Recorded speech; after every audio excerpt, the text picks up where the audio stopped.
Derivation of expressions for the hydrogen atom.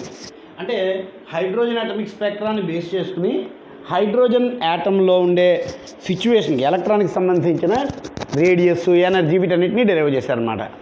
మనకేం తెలుసు, hydrogen యాటంలో ఒక్కటే ఎలక్ట్రాన్ ఉంది, అది ఫస్ట్ ఆర్బిట్లో ఉంది. ఇది న్యూక్లియస్, ఇదేమో ఫస్ట్ ఆర్బిట్. ఫస్ట్ ఆర్బిట్లో ఈ ఎలక్ట్రాన్ రివాల్వ్ అవుతుంటే ఈ ఆర్బిట్ రేడియస్ ఆర్ఎన్ అనుకుందాం. అలాగే వెలాసిటీ ఆఫ్ ఎలక్ట్రాన్ విఎన్ అనుకుందాం. అప్పుడు charge of the electron minus e అయితే charge of the nucleus plus e అవ్వాలి. కానీ న్యూక్లియస్లో ఎన్ని ప్రోటాన్స్ ఉన్నాయి అన్ని ప్రోటాన్స్కి ఛార్జ్ ఉంటుంది కదా. ఇక్కడ మనం తీసుకున్న సింగిల్ ఎలక్ట్రానిక్ స్పీషీస్ కాబట్టి ఎలక్ట్రాన్ ఒకటే. కానీ న్యూక్లియస్లో హైడ్రోజన్తో మొదలుపెట్టి ప్రతి ఆటంకి దీన్ని ఎక్స్టెండ్ చేస్తాం. అందువలన న్యూక్లియస్కి atomic number of electrons plus e అని తీసుకున్నాం మనం. సరే, ఇప్పుడు దీని మీద ఒక ఎలక్ట్రాన్ స్టేషనరీ స్టేట్లో ఉండాలి అంటే దీని మీద రెండు రకాల ఫోర్సులు పనిచేస్తాయి. ఒకటేమో F1, ఇంకోటేమో F2. ఆ రెండు సమానం అవ్వాలి. ఈ F1 అనేది ఎలక్ట్రోస్టాటిక్ అట్రాక్షన్ ఫోర్స్ అంటాం.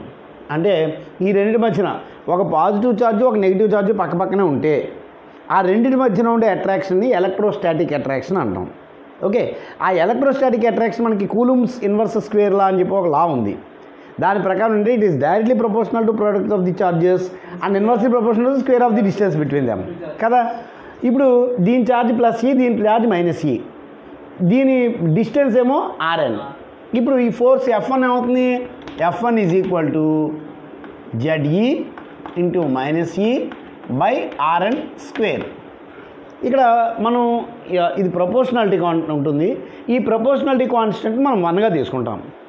Okay, F is proportional to product of charges and inversely proportional to square of the distance between them. కానీ ఈ ప్రపోర్షనాలిటీ కాన్స్టెంట్ 1గా తీసుకుంటే F1 ఈజ్ ఈక్వల్ టు ఇలా వస్తుంది. అంటే F1 is equal to minus ZE square by R N square. ఇది equation 1 అనుకో. Okay, ఇదేంటిది. ఇప్పుడు F2 ఏమవుతుంది, F2 ఏంటంటే when a particle of mass ఏంటి. ఇప్పుడు మొత్తం మరి ఫస్ట్ నుంచి ఒకసారి చెప్తాను, జాగ్రత్తగా. In hydrogen atom you have only 1 electron.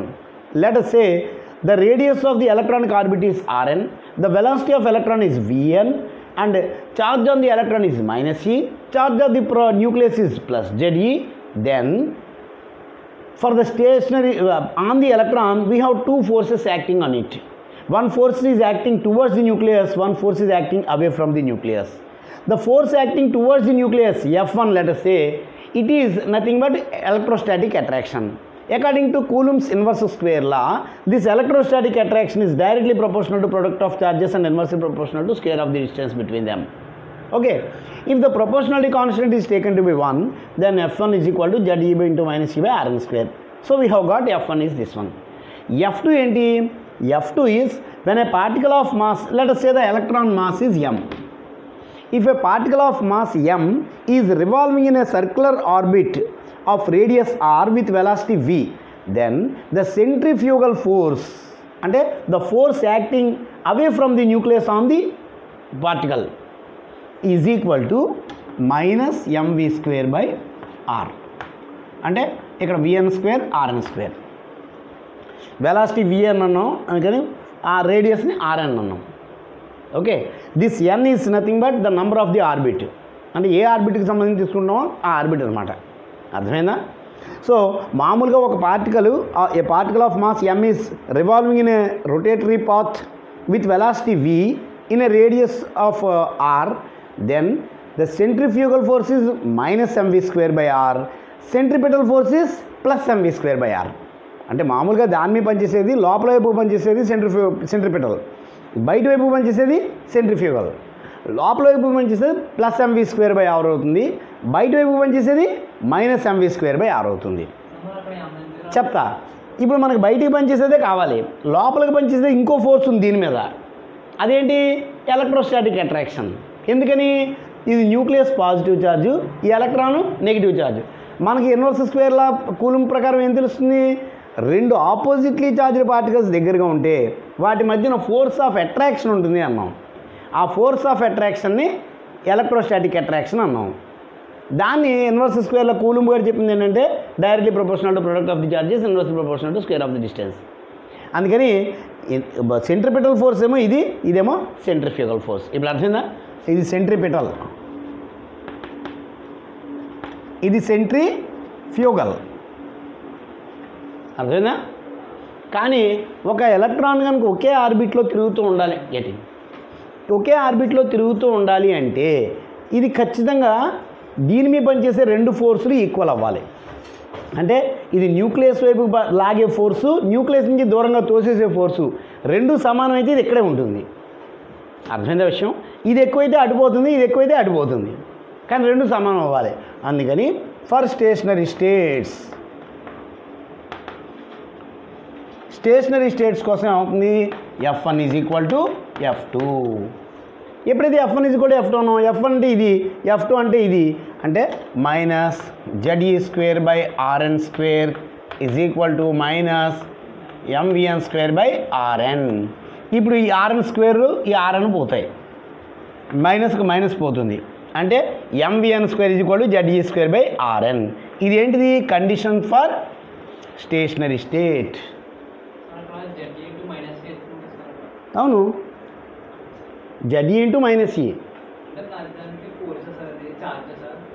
Charges రెండు చార్జెస్.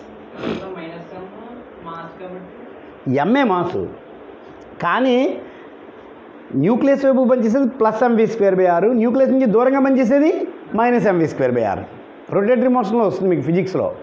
ఒక body is rotating in a circular path of radius r, then the centripetal force is +mv²/r, centrifugal force is -mv²/r. రెండు సమానమే, కాకపోతే సెంట్రిపెటల్ అంటే లోపల వైపు పనిచేసేదేమో ప్లస్, బయట వైపు పనిచేసేదేమో మైనస్. అది గుర్తుపెట్టు. ఇంకా తీసుకోలేదు, నేను లోపలికి ఇంకో ఫోర్స్ కూడా ఉంది కదా, ఏంటది? Coulombic attraction.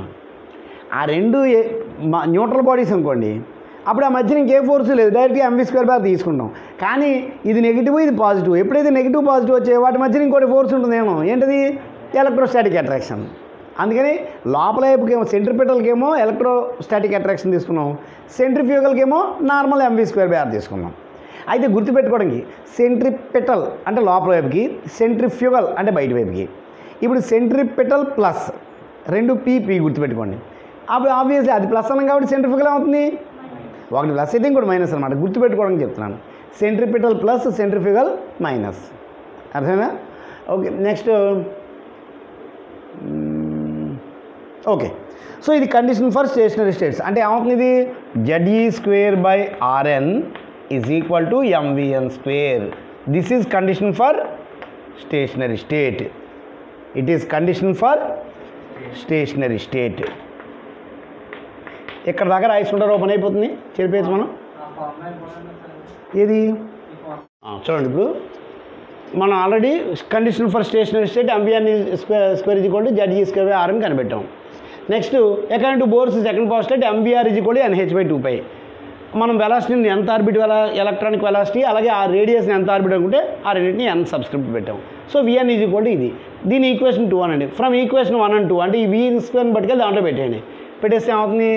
m ఇంటూ దీన్ని స్క్వేర్ చేయండి, n²h²4π²m²Rn² = Ze²/Rn కదా.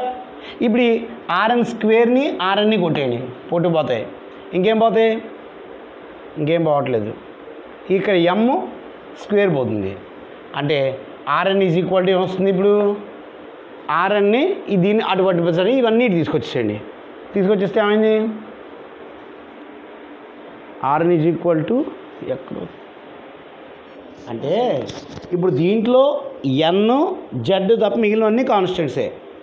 అంటే హెచ్ అంటే ప్లాంక్స్ కాన్స్టెంట్, ఈ 4 number, pi number, m mass of electron 9.1 అంటే అది కూడా మనం మాస్. ఎలక్ట్రాన్ యొక్క charge of electron 1.6 into value ఉంది కదా, అది కూడా. అంటే ఈ నంబర్స్ అన్నీ సబ్స్టిట్యూట్ చేసేస్తే మనకి ఈ నంబర్ వస్తుంది అనమాట. అర్థమైందా? సింప్లిఫై చేస్తే ఇది యాంగ్స్ట్రామ్స్ అనమాట దీని యూనిట్. అంటే Rn = 0.529 n²/z యాంగ్స్ట్రామ్స్. అర్థమైందా విషయం? ఇది రేడియస్ ఎక్స్ప్రెషన్. తొందరగా రాసుకోండి.